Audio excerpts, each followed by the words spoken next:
SpaceX wins $2.9 billion NASA contract to land Americans on the moon. Elon Musk's SpaceX is set to return American astronauts to the surface of the moon, beating rival tech billionaire Jeff Bezos to one of the most prominent prizes in the commercial space race.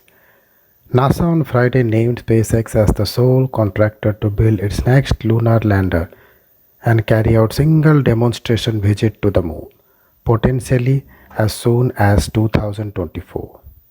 SpaceX offered to build and operate its lander for 2.9 billion, which was significantly less than a rival bid for Bezos' Blue Origin.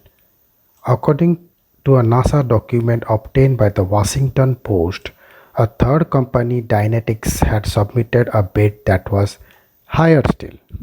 The selection of a sole contractor breaks with recent NASA practice of picking two rival projects for the most important elements of its space program and reflects the severe budgetary pressure the agency has been operating under as it tries to return to the moon for the first time since 1972.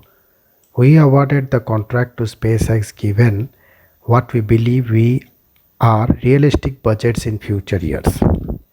The choice of SpaceX threatens to widen the gap with other commercial space concerns and leaves NASA increasingly dependent on Musk's private space company.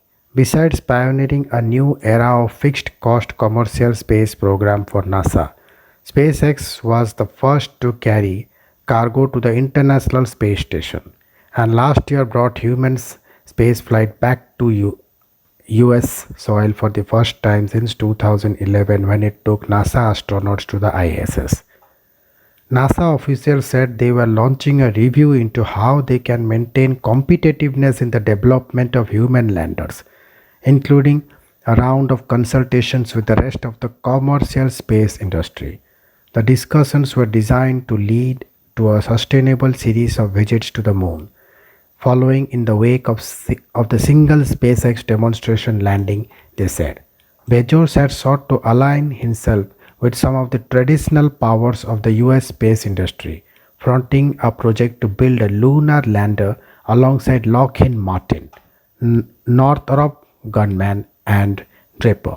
SpaceX will use its Starship, which is under development for the demonstration lunar lander. Despite the company's plan to eventually use the craft for a complete journey between the Earth and Mars, its role in the landing announced on Friday will now only be to take two astronauts from orbit around the moon down to the surface before returning them.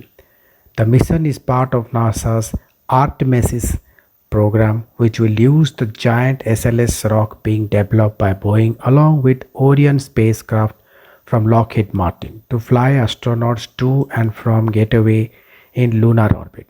Despite Starship's potential to replace both of these programs, Kirasi said NASA had no plans to change our architecture and would stick with its existing plans to reach the moon. SpaceX had suffered a number of fiery crashes this year in its first efforts to prove it can safely land the Starship. Lisa Watson-Morgan, NASA's program manager for the lunar lander, said of the glitches, "As we have areas to work through, we will work through those. But right now, everything looks good."